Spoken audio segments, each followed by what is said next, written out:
couple of weeks ago, I took a look at the baseline 13-inch MacBook Pro, which wasn't terribly exciting because it didn't have the Touch Bar and Touch ID. This time we're going to take a look at a fully spec'd out 15-inch MacBook Pro with the Touch Bar and Touch ID. So if you're not familiar with the Touch Bar, basically it's an OLED strip that replaces the function keys from the standard Apple keyboard. So as always, the 15-inch MacBook Pro is quite expensive. This time it starts off at $23.99, but that gets you a quad-core Core i7 along with Radeon Pro dedicated graphics. But of course I went up a notch here and went with the 2.9 GHz Core i7 along with the Radeon Pro 460, which gets me 4 gigs of RAM for the GPU. You're also stuck to 16 gigs of RAM, but it is faster RAM at 2133 MHz. And of course we get even faster PCIe based SSD storage, and we're going to explore that when we compare them to the old model. So getting to the unboxing, in case you're not aware, this is now available in Space Gray, which is what I have here. That's the only new color. We still get silver as well if you want to go with the classic look. So lifting up the lid, the first thing we'll see here is our Space Gray MacBook Pro, which I think looks fantastic in this color. Of course it's wrapped in plastic, and once we get that out of the way,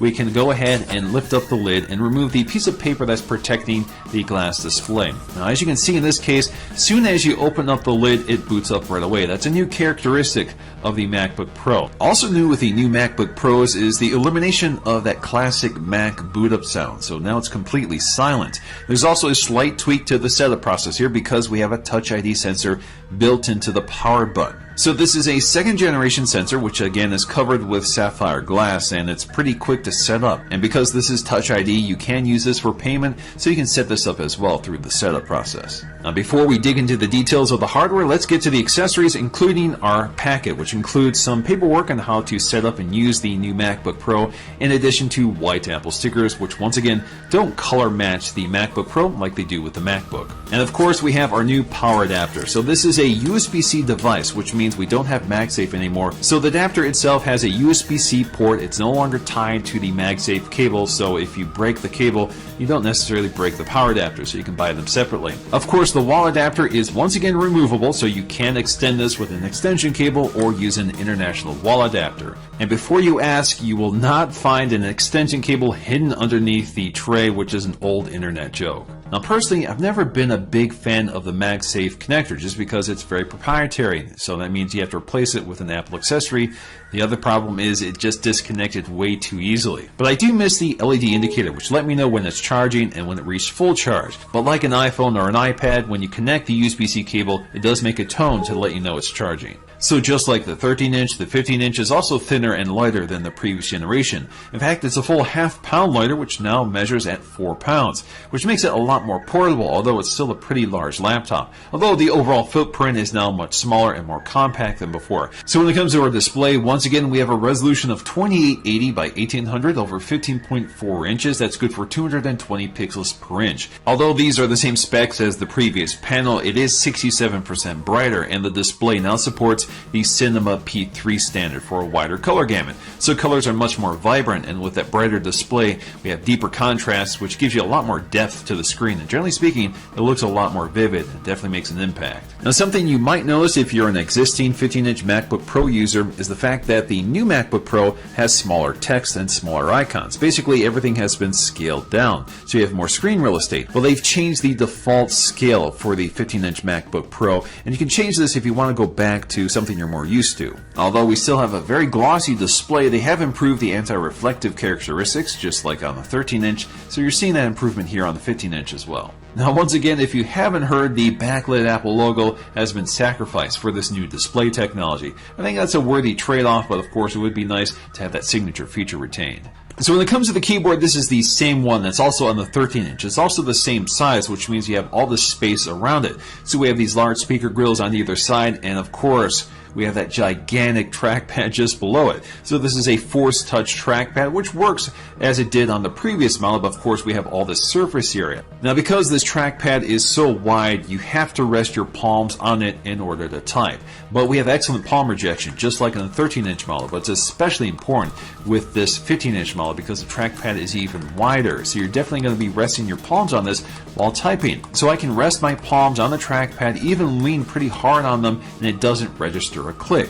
So again, this is a force touch trackpad, so it replicates a physical click with a vibration motor called a taptic engine. So you're not getting a physical click, it's just a force sensor that detects whether you're pressing with your fingers or leaning on it with your palms. Now in my previous MacBook Pro video, I talked a lot about the keyboard, which is using a second generation butterfly mechanism from the original MacBook, which this originated from. So it's a much better keyboard than that one. So if you were put off by that keyboard, this is definitely worth taking a look at. I've actually been using it for a few weeks on the 13-inch model, and I absolutely love it because it's so fast. It's got a much more solid click than the previous model, so you get a lot more feedback, so you're much more confident when striking the keys with this keyboard. Because the keys are much more solid, there's a lot less mechanical action taking up your time, so you can fly across this keyboard. So if you're a fast typer, you're going to love this one. This keyboard also has much better lighting than the previous model. Each key gets its own LED light, so there's much less light leaking, and the keys themselves are much brighter than the previous model. And incidentally, with that OLED touch bar toward the top, because it's OLED, it actually matches pretty well to the keys below it. So the colors and the lighting are very similar. Now the new MacBook Pro looks a lot like a blown up version of the MacBook. We have the same integrated hinge, which is milled out of the same one piece of aluminum that forms the top, which makes it look a lot neater than the previous model, which had a plastic strip here, which was part of the antenna system. Ventilation has been minimized, although you'll find ventilation hidden within the hinge of the MacBook Pro, which is now much smaller than the previous model. But unlike the baseline 13-inch MacBook Pro, we also get ventilation on the sides, which is especially important for a high-powered computer with a Core i7 processor and dedicated graphics. This is somewhat similar to the ventilation on the previous MacBook Pros, but it's a bit longer than the previous model, and the built-in fans are designed to be much quieter than previously. Of course, the big story with the MacBook Pro this year is the I/O. We've gone with all USB Type-C connectors, and on the 15-inch MacBook Pro, all 4 of them are full 40 gigs per second Thunderbolt 3 ports as well, which means they're very high-speed ports. They can power 5K displays, high-speed data transfers, and if you have the right adapter, you can use any devices on this, from HDMI, DisplayPort, SD, or USB Type-A connectors. But that's the thing, there's no way of getting around the fact that you're going to need some adapters to use this computer because not everything is using the USB Type-C connector. And like all MacBook Pros, returning once again is a 720p FaceTime HD camera with an LED indicator and an ambient light sensor. Speaker quality has also been improved slightly. It's not quite as dramatic as we saw with the updated 13-inch MacBook Pro, but it definitely sounds a bit louder with a wider range. Now the big news with this generation really is the touch bar, which is an OLED strip at the top of the keyboard replacing the function keys. Now the function keys are still here, they're virtual buttons this time and they sort of move around, but they're always available. Now the touch bar itself is OLED, so it only lights the pixels that are needed, so it does blend pretty seamlessly with the keys themselves. It's a very nice looking design. The touch bar has sort of a matte texture which matches the keys, and it's also very anti-reflective, so you won't get a lot of glare on the strip. Now to the far right we get our Touch ID sensor, which does have a sapphire crystal lens over top of it.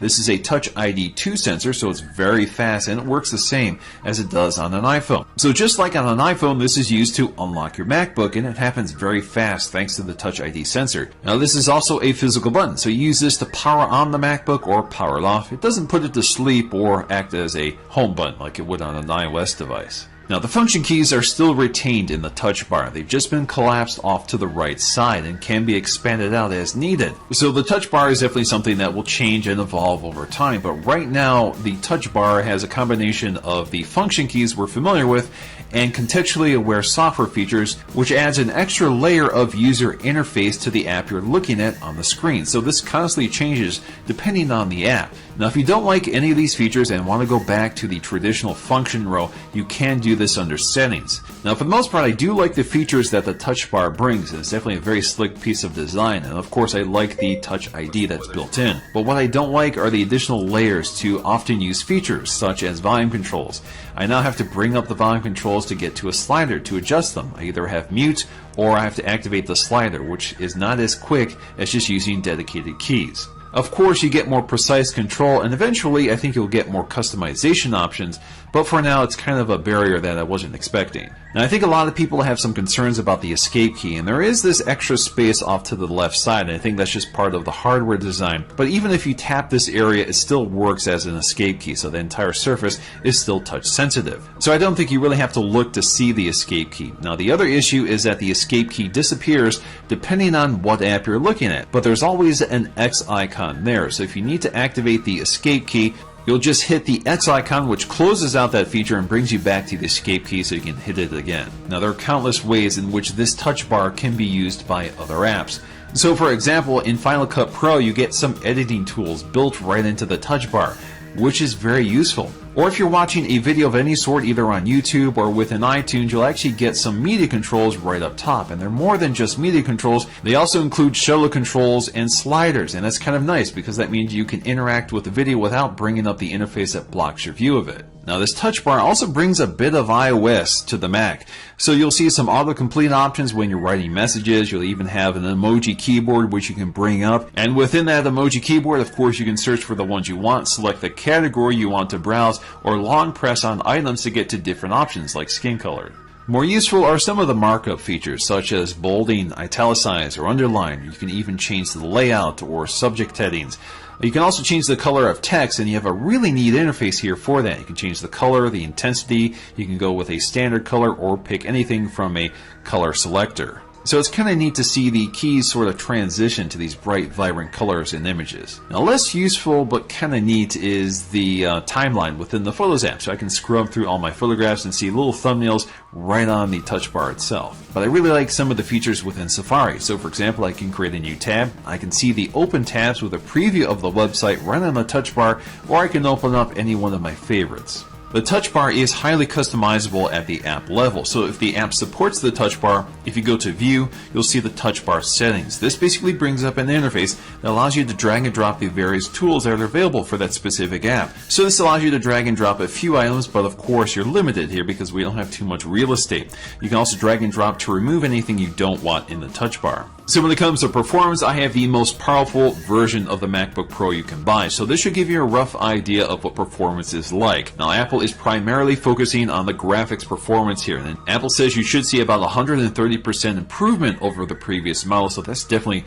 where the strength of this laptop is. Now, when it comes to the standard Geekbench test, the differences are not quite as definitive. Of course, there is an improvement with the new model, but it's not that significant. We also get much faster SSDs, well above 2000 on the read speed and near 2000 on the write speed. That's a significant improvement over the previous model. Now, the interesting thing about the new MacBook Pro is that the battery is much smaller. We go from 99.5 watt hours to 76. But Apple says it should deliver an average of 10 hours, which is an hour better than the previous model. Ultimately, there's a lot to like about the new 15-inch MacBook Pro. It's got a great design that's much more compact than before, which makes 15 inches a lot more manageable than it used to be. We have this fantastic new display, and we have that massive trackpad, which is very clever. And the touch bar definitely adds a new layer to the interface, which is genuinely useful if used right. And of course, this is something that will evolve over time as software and applications are updated to use it. And it's fantastic to finally have Touch ID for logging in and Apple Pay. But there's no getting around the fact that some Pro users are not too happy with the I/O situation. Of course, that means you're going to have to use dongles with basically every peripheral you already have today, and USB-C really isn't that ubiquitous yet. So what do you guys think of the new 15-inch MacBook Pro? I would love to know your thoughts in the comment section below. And of course, I will have the 13-inch MacBook Pro with Touch Bar and Touch ID coming in shortly, so stay tuned for those videos. Hope you guys enjoyed this one. If you did, please give it a thumbs up to let me know. And I'll see you again in the next one.